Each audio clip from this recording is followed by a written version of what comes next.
এখন আমি তোমাদের সামনে বিকম 6 সেমিস্টারের যে সাবজেক্ট আছে এফআর এফএসএ, এই সাবজেক্টটা অনার্স এবং জেনারেল সবাইকেই পড়তে হবে। এই সাবজেক্টটার সিলেবাসটা এখন আমি তোমাদের সামনে তুলে ধরবো, পাশাপাশি কোশ্চেন প্যাটার্নটাও আমি তোমাদের সামনে তুলে ধরবো। এফআর এফএসএ এর ফুল ফর্ম হচ্ছে financial reporting and financial statement analysis. ঠিক আছে? তো টোটাল তো 100 মার্কসের পেপার, তবে 20 মার্কস তো ইন্টারনাল হবে এবং বাকি রইল যে 80 মার্কস, যেটা সেমিস্টার এন্ড এক্সাম হবে, অন্য কলেজে গিয়ে তোমাকে পরীক্ষা দিতে হবে। দেখো কটা চ্যাপ্টার আছে সব ডিটেলসে বলে দিচ্ছি। ফার্স্ট চ্যাপ্টার হচ্ছে হোল্ডিং কোম্পানি। ঠিক আছে? তো হোল্ডিং কোম্পানি এই চ্যাপ্টার থেকে 15 মার্কস আসবে। এই চ্যাপ্টার থেকে 15 মার্কস আসবে। নেক্সট 2 নম্বর চ্যাপ্টার আছে অ্যাকাউন্টিং স্ট্যান্ডার্ড, এই চ্যাপ্টার থেকেও তোমার পরীক্ষায় 15 মার্কস আসবে। ঠিক আছে? তো 3 নম্বর চ্যাপ্টার হচ্ছে ফান্ড ফ্লো এবং 4 নম্বর, মানে অ্যাকচুয়ালি 3 আর 4 দুটো চ্যাপ্টার, ফান্ড ফ্লো আর ক্যাশ ফ্লো দুটো চ্যাপ্টার মিলিয়ে তোমার এক্সামে 20 মার্কস আসবে। 5 নম্বর চ্যাপ্টারটা হচ্ছে introduction to financial statement analysis. এর মধ্যে তোমাকে এই চ্যাপ্টারের মধ্যে যে সমস্ত টপিকগুলো তোমাকে পড়তে হবে সেটা হচ্ছে কমন সাইজ স্টেটমেন্ট, ঠিক আছে তো, কম্পারেটিভ স্টেটমেন্ট, ঠিক আছে, তারপর আবার পড়তে হবে common size balance sheet, comparative balance sheet, আর পড়তে হবে ট্রেন্ড অ্যানালাইসিস। এই চ্যাপ্টার থেকে তোমার আসবে 10 মার্কস আসবে। Last chapter accounting ratio for FSA, financial ratio analysis, এই চ্যাপ্টার থেকে তোমার এক্সামে 20 মার্কস আসবে। তাহলে চলো আরও একবার রিভাইজ করে নিই কী কী চ্যাপ্টার সম্পর্কে বললাম। 1 নম্বর চ্যাপ্টার তোমাকে পড়তে হবে হোল্ডিং কোম্পানি, যেখান থেকে 15 মার্কস আসবে হোল্ডিং কোম্পানি থেকে। 2 নম্বর চ্যাপ্টার অ্যাকাউন্টিং স্ট্যান্ডার্ড, যেখান থেকে 15 মার্কস আসবে। 3 আর 4 ফান্ড ফ্লো আর ক্যাশ ফ্লো মিলিয়ে 20 মার্কস আসবে। তাহলে কত হলো? 15 15 30 আর 20 50 হয়ে গেল। 5 number chapter introduction to financial statement analysis, এখান থেকে তোমার 10 মার্কস আসবে। আর রইল লাস্ট চ্যাপ্টার রেশিও অ্যানালাইসিস, এখান থেকে তোমার পরীক্ষায় 20 মার্কস আসবে। এই রইল তোমার 80 নাম্বার। এবার আমরা কোশ্চেন প্যাটার্নটা দেখে নেব।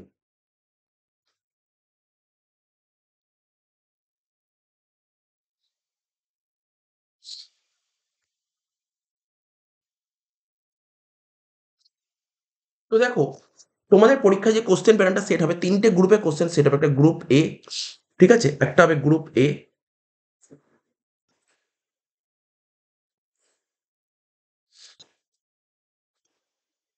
একটা গ্রুপ এ তে কোশ্চেন থাকবে, একটা গ্রুপ বি আর একটা গ্রুপ সি। 3টে গ্রুপে কোশ্চেন সেট হবে। গ্রুপ এ থেকে তোমাকে 5 নাম্বারে 3টে অ্যাটেন্ড করতে হবে। কত বললাম? গ্রুপ এ থেকে তোমাকে 5 নাম্বার 3টে অ্যাটেন্ড করতে হবে।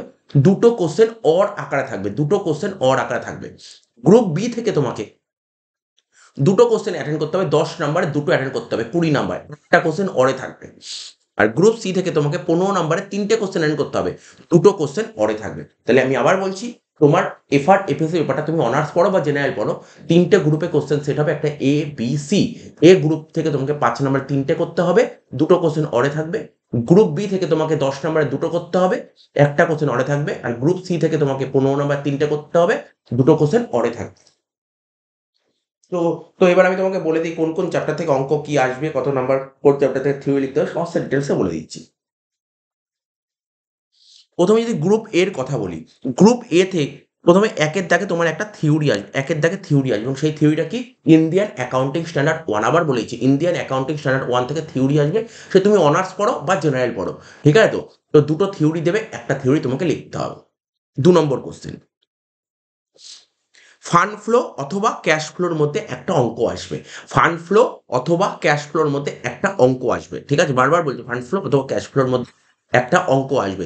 তুমি যদি অনার্সে পড়ো, স্যার আমি যদি জেনারেলে পড়ি, তাহলে ফান্ড ফ্লো আর ক্যাশ ফ্লোর মধ্যে যে কোনো একটা অঙ্ক আসবে, অরে থিওরি আসবে। আবার বলছি, ফান্ড ফ্লো আর ক্যাশ ফ্লোর মধ্যে যে কোনো একটা অঙ্ক আসবে, ঠিক আছে, অরে থিওরি আসবে। তাহলে কি বুঝতে পারলে? স্যার আমি যদি অনার্সে পড়ি, তাহলে ফান্ড ফ্লো ক্যাশ ফ্লোর মধ্যে যে কোনো একটা অঙ্ক আসবে। আর আমি যদি জেনারেলে পড়ি, তাহলে ফান্ড ফ্লো আর ক্যাশ ফ্লোর মধ্যে যে কোনো একটা অঙ্ক তো আসবেই আসবে, তার সঙ্গে থিওরি আসবে পরে। তার মানে অনার্সের কোনো অপশন নেই, জেনারেলদের অপশন আছে। 3 নম্বরে আসবে রেশিও অ্যানালাইসিস। রেশিও অ্যানালাইসিস থেকে তুমি যদি অনার্সে পড়ো, তোমাকে রেশিও দুটো কোশ্চেন দেবে, একটা করতে হবে। সে দুটো কোশ্চেন, দুটোই অঙ্ক পাবে, দুটোই অঙ্ক পাবে। কি বললাম? দুটো রেশিও অ্যানালাইসিস থেকে তুমি যদি অনার্সে পড়ো, দুটো অঙ্ক থাকবে, যে কোনো একটা করতে পারো, যে কোনো একটা করতে হবে, দুটো দেবে, একটা করতে হবে। তুমি যদি জেনারেলে পড়ো, রেশিও থেকে একটাই অঙ্ক দেবে এবং সেটা কম্পালসারি থাকবে, ঠিক আছে। গ্রুপ বি থেকে, গ্রুপ বি থেকে যে যে বলছিলাম, 4 দাগের কোশ্চেনটা দেখো। তুমি যদি অনার্সে পড়ো, ভালো করে দেখো কোশ্চেনটা কেমন হতে হবে। 4 দাগে অ্যাকাউন্টিং স্ট্যান্ডার্ড থেকে কোশ্চেন হবে। কোথা থেকে কোশ্চেন হবে? অ্যাকাউন্টিং স্ট্যান্ডার্ড থেকে। দেখো এরকম প্রবাবল চান্স আছে, দেখা গেল তোমাকে accounting standard Indian accounting standard 16 এর সঙ্গে ইন্ডিয়ান অ্যাকাউন্টিং স্ট্যান্ডার্ড 33 দুটো কোশ্চেনই দিল, 16ও দিল আবার 33ও দিল, দুটো দিল অর আকারে দিল, যে কোনো একটা করতে হবে।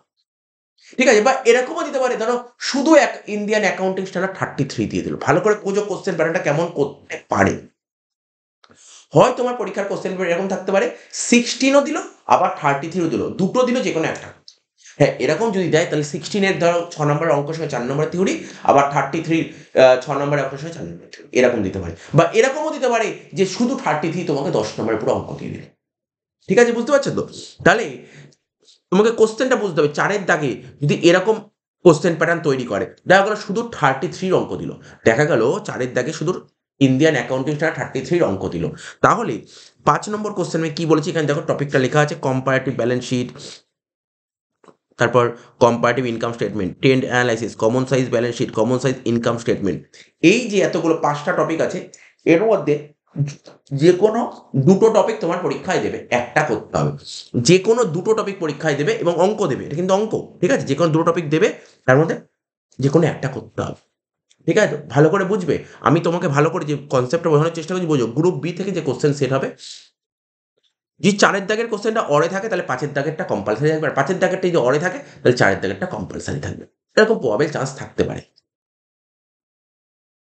এবার গ্রুপ সি থেকে তোমাকে 15 নম্বর 3টা আগেই বলেছি, হোল্ডিং কোম্পানি কম্পালসারি দেবে। সে তুমি অনার্সে পড়ো বা জেনারেলে পড়ো, হোল্ডিং কোম্পানি কম্পালসারি দেবে, তোমাকে করতেই হবে। ঠিক আছে, তারপর 7 দাগে cash flow or fund flow, cash floor সাথে ফান্ড ফ্লো অরে আসবে 15 মার্কস, তুমি অনার্সে পড়ো বা জেনারেলে পড়ো। আর 8 নম্বর কোশ্চেন, লাস্ট কোশ্চেন, অনার্সের স্টুডেন্টদের জন্য রেশিওর দুটো অঙ্ক দেবে, একটা করতে হবে।